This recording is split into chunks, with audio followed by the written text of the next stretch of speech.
நமக்கு முன்னாடி உள்ளவங்க அப்போ ஆவிக்குரியவங்க ஆவிக்குரிய அல்லாதவங்க அப்படிலாம் கிடையாது. எல்லாருக்குள்ளேயும் ஒரு தேவை பயம் இருந்துச்சு. அத்தனை பேரும் வேதத்தை வாசிக்கணுங்கிறதான ஒரு எண்ணம் இருந்துச்சு. ஆனால் இப்போ யாருக்கும் அந்த தாட்டே கிடையாது. எல்லாத்தையும் எழுதி ஆண்டவர் கையில் கொடுத்துட்டார். ஆனால் நீங்களோ வென்றால் சில தீர்க்கதரிசிகளை பிடித்து வைத்துக் கொள்ளுகிறீர்கள், சில ஊழியங்களை பிடித்து வைத்துக் கொள்ளீர்கள்.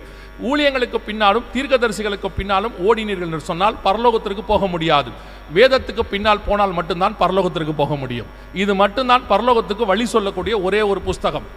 தீர்க்கதரிசிகளை நம்பி ஊழியக்காரர்களை நம்பி ஒரு நாளும் நீங்கள் போக முடியாது. என்னையும் சேர்த்தே நான் உங்களுக்கு சொல்லுகிறேன். சிலர்லாம் எப்படி ஆயிடுறீங்கன்னா, ஒரு காலகட்டம் வரைக்கும் அந்த ஊழியக்காரரை அப்படியே ஃபாலோ பண்ணிவிட்டு அதுக்கு மேலே ஊழியக்காரரை நீங்கள் கடவுள் ரேஞ்சுக்கு உயர்த்திடுறீங்க, இல்லைனா ஹீரோ வர்ஷிப்புக்கு கொண்டு போயிடுறீங்க. அவர் தப்பாக பிரசங்கம் பண்ணால் நீங்கள் என்ன சொல்லிடுறீங்கன்னா, அவர் பண்ணால் தப்பாக இருக்குமா அப்படின்னு கேட்குறீங்க. உங்களுக்கு சொல்கிறேன், இயேசு கிறிஸ்துவை தவிர உலகத்தில் அத்தனை பேரும் தவறு செய்ய வாய்ப்புள்ளவர்கள். அவர் ஒருத்தர் மட்டும்தான் தவறு செய்யாதவர்.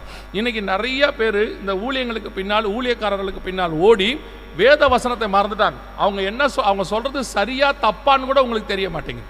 அதை உட்காந்து அதனால ஆண்டவர் சொல்றார், வேத வாக்கியங்களை ஆராய்ந்து பாருங்கள். பவுல் சொல்லுகிற வசனத்தை பெரோயா பட்டணத்தார் ஆராய்ந்து பார்க்கிறார்கள், தெசலோனிக்கர்கள் ஆராய்ந்து பார்க்கிறார்கள். பவுல் யாரு? பரிசுத்த பவுல் என்று நாம் சொல்லுகிறோம்.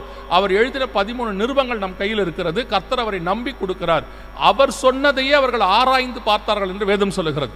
இன்னைக்கு யூடியூப்ல யாராவது ஒருத்தர் பிரசங்கம் பண்ணா 1/2 மணி நேரம் பேசினா 1/4 மணி நேரம் பேசினா ஆராய்ந்து பார்க்கிறதில்லை, சரியா தப்பா எதுவும் தெரியாது, அப்படியே அவரை ஃபாலோ பண்றது. திருப்பியும் சொல்றேன், எந்த மனுஷனுடைய வார்த்தைகளும் பரலோகத்துக்கு கூட்டிட்டு போகாது. இந்த வேதத்தை தவிர பரலோகத்துக்கு கூட்டிட்டு போகிற இன்னொரு புஸ்தகம் உலகத்தில் கிடையவும் கிடையாது.